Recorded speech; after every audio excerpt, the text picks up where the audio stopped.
पुढे वळूयात। राज्यामध्ये अॅनालॉग पनीर विक्रीवरती वर्षभराकरता बंदी घालण्यात आलेली आहे। कृत्रिम पनीर विकल्यास कारवाई केली जाणार आहे। अन्न आणि औषध प्रशासनाचे आयुक्त तुकाराम मुंढे यांच्याकडून पत्रक जारी करण्यात आलेले आहे।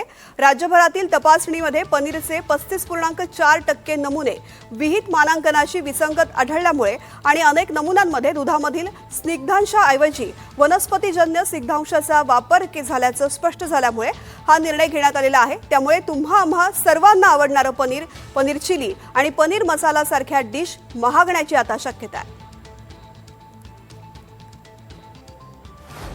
त्याचा परिणाम हेल्थवरती होतो।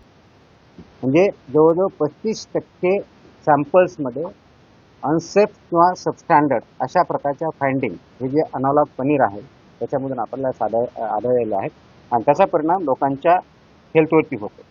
आणि म्हणून hotels, restaurants, caterers, cloud kitchens व इतर ज्या खाद्य देणाऱ्या पुरवणाऱ्या संस्था आहेत यांच्या माध्यमातून पनीरचा पूर्णपणे वापर हा आपण आता प्रतिबंधित केलेला आहे, जेणेकरून कशाही परिस्थितीत यांना त्याची साठवणूक करता येणार नाही, विक्री करता येणार नाही, अन्नपदार्थ म्हणून ते विकता येणार नाही।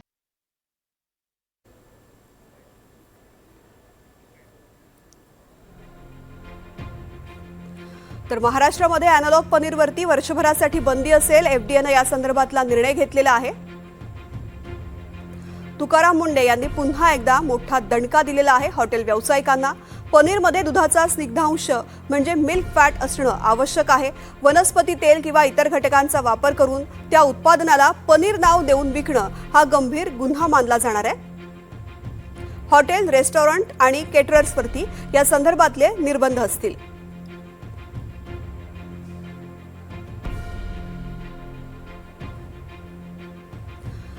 तर बंदी घातलेलं हे अॅनालॉग चीज म्हणजे नेमकं काय आपण पाहतोय। कोरोना काळामध्ये चीज अॅनालॉग पदार्थाचा शोध लागला। FSSAI ची पदार्थाच्या विक्रीला मान्यता मिळाली। 2 ते 2.5 लिटर दुधापासून जेमतेम पाव किलो पनीर तयार करता येतं। त्यामुळे पनीर महाग विकलं जातं। दरम्यान याच निर्णयासंदर्भातला आढावा घेतलेला आहे आमचे प्रतिनिधी विशाल पाटील यांनी। पाहूयात। अन्न व औषध प्रशासनाचे आयुक्त तुकाराम मुंढे यांनी आज घोषणा केलेली आहे की अॅनालॉग पनीर आजपासून महाराष्ट्रात विकता येणार नाही किंवा तो तयार करता येणार नाही।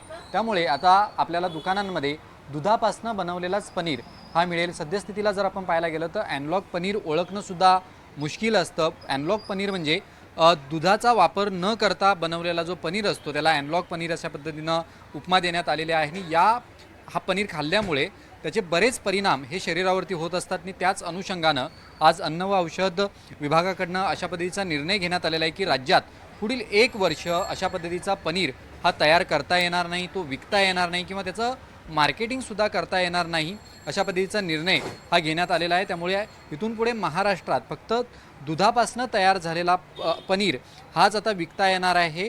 आणि तशाच पद्धतीनं हॉटेल्समध्ये सुद्धा याच पनीरचा वापर जो आहे हा करावा लागणार आहे। सातत्यानं आपण जर पाहायला गेलं तर अॅनालॉग पनीर ओळखणं हे फार मुश्किल असतं, कारण का तशाच पद्धतीनं तो बनवला जातो। वनस्पती तेलाचा वापर हा त्याच्यामध्ये अधिक केला जातो आणि त्याच पद्धतीनं हा पनीर बनवला जातो। त्यामुळे इथून पुढे आता वर्षभर महाराष्ट्रात अॅनालॉग पनीर मिळणार नाही आहे। तशा पद्धतीची बंदी ही अन्न व औषध प्रशासनाकडनं करण्यात आलेली आहे। Video journalist उदयसह Vishal Patil, NDTV Marathi, Mumbai.